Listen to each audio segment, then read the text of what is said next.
بسم الله الرحمن الرحيم. الحمد لله رب العالمين، والصلاة والسلام على رسوله الكريم. أما بعد، أحكام المسح على الخفين. إن ديننا دين يسر لا دين مشقة وحرج. قال الحسن البصري رحمه الله: حدثني 70 من أصحاب رسول الله صلى الله عليه وسلم أنه مسح على الخفين. قال الإمام أحمد بن حنبل رحمه الله: ليس في نفسي من المسح شيء، في 40 حديثا عن النبي صلى الله عليه وسلم. قال ابن مبارك وغيره: ليس في المسح على الخفين بين الصحابة اختلاف، هو الجيد. ونقل ابن المنذر غير إجماع العلماء على جوازه، اتفق عليه أهل السنة والجماعة، بخلاف المبتدعة غيرون جوازه. برادران اسلام، آج کا یہ ہمارا مختصر جو ہے درس موزے پر مسح کے تعلق سے ہے۔ موزے پر مسح کرنے کے بارے میں محدثین کے درمیان کوئی اختلاف نہیں ہے، سوائے مبتدعین خوارج اور صوفیہ کے۔ اختلاف وہی لوگ کرتے ہیں جو خوارج ہیں، جو رافضی مجوسی ہیں، اور جو سنت کے دشمن ہیں۔ سنت کے جو دشمن وہی لوگ اس کے منکر ہیں۔ امام احمد بن حنبل رحمہ اللہ فرماتے ہیں کہ مسح الخفین کے بارے میں کہ 40 حدیثاً عن النبی صلی اللہ علیہ وسلم، کہا کہ 40 حدیثاً، اس کے بارے میں کتنی حدیثیں؟ 40 حدیثیں، 40 حدیثاً۔ بعض محدثین نے کہا کہ 70 حدیثیں بعض لوگوں نے کہا ہے۔ اور امام حسن البصری کا نام نقل کیا ہے ہمارے شیخ رحمہ اللہ نے، شیخ حفظ اللہ نے، کہ 70 صحابہ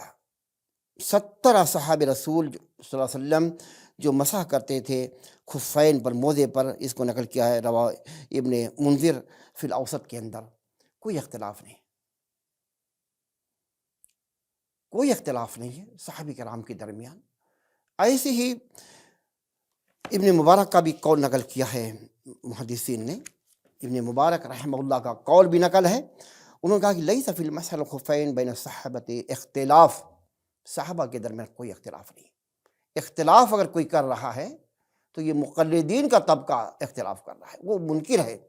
جس طرح ایک مجوسی یا ایک رافضی، ایک خارجی جو ہے مسح الخفین کا دشمن ہے، منکر ہے، ایسے اس دور کے جو مقلدین ہیں، چاہے فرقہ بریلیہ ہو یا دیوبندیہ، سارے کے سارے جو ہیں یہ منکر ہے، مسح الخفین کے قائل نہیں ہیں۔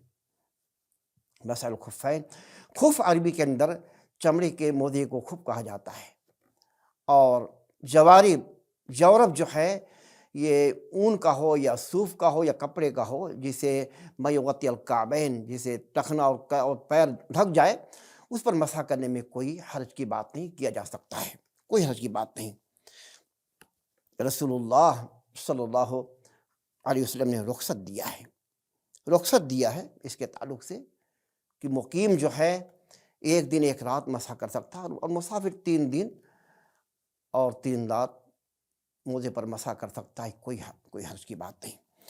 نقل ابن منذر رحمہ اللہ اجماع العلماء علی جوازہ، واتفق علیہ اہل السنۃ والجماعہ۔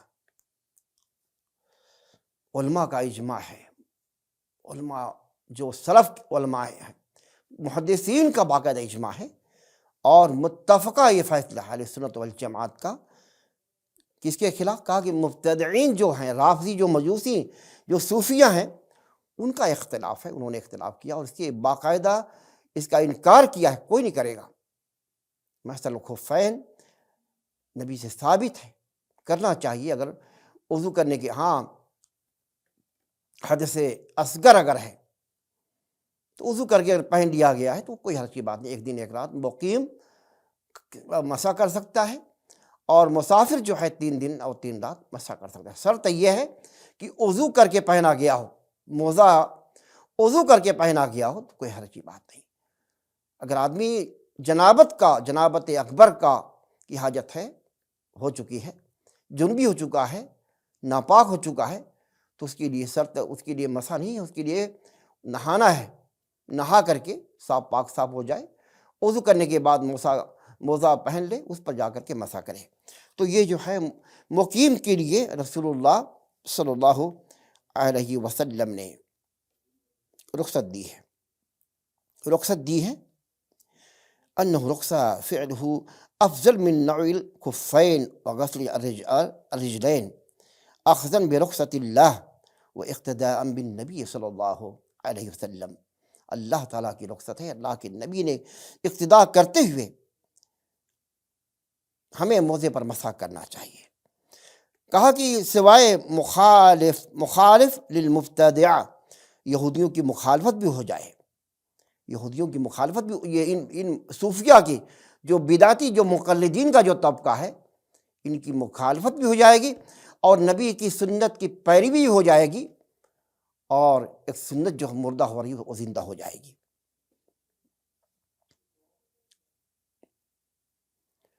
مدت المسح الخفین، اس کی مدت کیا ہونی چاہیے؟ باقاعدہ ڈیٹیل موجود ہے، جس کو نقل کیا ہے یہ امام مسلم رحمہ اللہ نے، کہ رسول اللہ صلی اللہ علیہ وسلم نے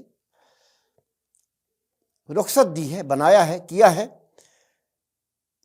مقیم، کہا کہ للمقیم کے لیے، مسافر نے مقیم کے لیے یوم و لیلہ، اور بالنسبہ للمسافر، مسافر کے لیے ثلاثۃ ایام، 3 دن اور 3 رات۔ یہ اللہ کے نبی نے جعل للمسافر ثلاثۃ ایام بلیالیہن وللمقیم یوما و لیلہ، اس کو نقل کیا امام مسلم رحمہ اللہ نے۔ مسافر کے لیے رسول اللہ صلی اللہ علیہ وسلم 3 دن اور 3 رات، اور مقیم کے لیے 1 دن 1 رات مسح کرنے میں کوئی حرج کی بات نہیں۔ شرط یہ ہے وضو کرنے کے بعد پہنا گیا ہے تو آپ جو ہے 24 جو ہے یہ 1 دن 1 رات اس پر مسح کر سکتے ہیں، کوئی حرج کی بات۔ ایسا نہیں کہ آپ حمام گئے اس کو نکال دیا، نہیں، حمام گئے تو کوئی حرج کی بات نہیں، آپ حمام سے واپس آئیے اور جب مسح کریں تو اس پر وضو کریں تو اس پر مسح کرنے کوئی حرج کی بات نہیں۔ یہ اللہ کے نبی کی کیا رخصت ہے۔ شروط المسح الخفین، اس کے لیے شرط کیا ہے؟ کیا کہ الا طہارہ ان النبی صلی اللہ علیہ وسلم قال لمن اراد نزع خفیہ وهو يتوضا، کہا کہ دعهما فانی ادخلتهما طاہرتین، یہ شرط ہے پاکی پر پہنا۔ اللہ کے نبی، یہ صحابی مغیرہ بن شعبہ اللہ کے نبی کے موزے کو نکال رہے تھے، تو ہم نے کہا کہ چھوڑو اس کو، میں نے پاکی کی حالت میں صفائی یعنی پاکی وضو کر کے میں نے اس کو پہنا ہے، تو آپ نے اس پر مسح کیا ہے۔ آپ نے اس پر کہا کہ امرنا ان نمسح علی خفین اذا نحن ادخلناہما علی طہرین، حدیث ہمیں اس بات کا حکم دے رہی ہے کہ اگر ہم نے موزے کو پہنا ہے پاکی کی حالت میں تو اس پر مسح کرنے میں کوئی حرج کی بات نہیں، اور یہ حدیث باقاعدہ بخاری رحمہ اللہ نے اس کو نقل کیا ہے۔ علی بن ابو طالب رضی اللہ عنہ کیا بیان کرتے ہیں کہ اللہ کے نبی کو میں نے دیکھا کہ یمسح علی ظاہر خفین، رسول اللہ صلی اللہ علیہ وسلم کو میں نے دیکھا ہے مسح کرتے ہوئے، کہاں پر؟ اوپر مسح کرتے ہوئے، نیچے نہیں، حالانکہ گندگی نیچے لگتی ہے لیکن شریعت جو اوپر مسح کر رہی ہے، رسول اللہ صلی اللہ علیہ وسلم کو میں نے مسح کرتے ہوئے دیکھا ہے۔ کون کہہ رہا ہے؟ علی بن ابو طالب رضی اللہ عنہ۔ تو اوپر مسح کرنا چاہیے، اپنے ہاتھ کو بھگو کر کے دائنے سے دائنے پیر پر اور بائیں سے بائیں پیر پر ایسے کرنا چاہیے۔ یہ ہے شرط، یہ کیا مسح کی شرط یہ ہے کہ پاکی پر پاک صاف ہے آپ کا پیر اور وضو کر کے پہنا گیا ہو تو اس پر مسح کرنے میں کوئی حرج کی بات نہیں۔ یجوز مسح علی الجورب، جورب جو ہے یہ کپڑے کا ہوتا ہے، کہا کہ الذی یستر الرجل من صوف، صوف ہو، کپڑا ہو، اس پر لأن النبی صلی اللہ علیہ وسلم مسح علی الجوربین، اللہ کے نبی، رواہ احمد وغیرہ وصححہ الترمذی رحمہ اللہ نے۔ اللہ کی جورب کہا جاتا ہے جو کپڑے کا ہو، اون کا ہو، صوف کا ہو، اس کو اگر پیر ڈھک لے، ایڑیوں اور آپ کے پورے قدم کو ڈھک لے تو اس پر مسح کرنے میں کوئی حرج کی بات نہیں ہے، کپڑے کا اگر بھی ہے۔ لیکن یہ فرقہ مقلدین کا جو طبقہ کہہ رہا کہ نہیں چمڑا ہونا چاہیے، چمڑے کا بھی ہے لیکن وہ چمڑا جو ہے الخف اور دونوں کا لفظ استعمال ہوا ہے، خوب جو کہتے ہیں چمڑے کا موزہ ہو اور یہ جو ہے اس کا موزہ ہو، تو دونوں پر کپڑے کا بھی ہو، اون کا بھی ہو یا سوپ کا بھی ہو یا کسی چیز کا ہو، شرط یہ کہ ڈھکا ہوا ہو، تو اس پر مسح کرنے میں کوئی حرج کی بات نہیں، کیا جا سکتا ہے۔ ایسے ہی یجوز المسح علی الامامہ، پگڑی اگر بندھی ہوئی ہے تکون امامہ محنقہ، یعنی ایسے باندھا گیا ہو، تو اس پر بھی اللہ کے نبی سے ثابت ہے کہ المسح علی امامہ باحادیث اخرجہا غیر واحد من ائمہ، کسی ایک امام کے علاوہ، جو قال عمر رضی اللہ تعالیٰ، اور بھی صحابہ کرام نے کہا کہ یہ جو ہے جو پگڑی جو اس میں بندھی ہوئی ہے، تو بھی حدیث وارد ہوئی ہے کہ اللہ کے نبی پگڑی پر بھی مسح کیا کرتے تھے۔ یجوز مسح الخفین والامامہ فی الطہارہ من الحدث الاصغر واما الحدث الاکبر فلا یمسح علی شیء، کہا کہ یہ حدث اصغر، وضو اگر ٹوٹ گیا ہے، وضو کرنے کے بعد اگر پہنا گیا، پگڑی بندھی ہوئی ہے، اگر آپ کا جو ہے آپ کا موزہ پہنا ہوا ہے وضو کرنے کے بعد، تو اس کو حدث اصغر کہا جاتا ہے، یعنی وضو کرنے کے بعد، تو اس پر کوئی حرج کی بات نہیں، کیا جا سکتا، مسح اس پر کیا جا سکتا، چاہے پگڑی ہو چاہے موزہ۔ فلا یمسح علی شیء واما الحدث الاکبر، اگر بڑا حدث ہو گیا ہے، ناپاک ہو گیا ہے ایک انسان، جنبی ہو گیا ہے، تو اس کو نہانے کی شرط ہے، وہ اس پر اس کے لیے مسح نہیں ہے، اس کو موزہ نکال دینا ہوگا، نہا دھو کر کے وضو کر کے جب پہنے گا تو اس پر مسح کرے گا۔ ایسی وہ کذالک یمسح علی الجبیرہ، جبیرہ کہا گیا ہے، جیسے جبیرہ یمسح علی اللصوق الذی یجعل علی القروح یمسح علی الظمات الذی یکون علی الجرح، یہ پٹی بدھی ہوئی ہے، پٹی اگر بدھی ہوئی ہے اس کو جبیرہ کہا جاتا ہے، تو جبیرے پر بھی مسح کرنے میں کوئی حرج کی بات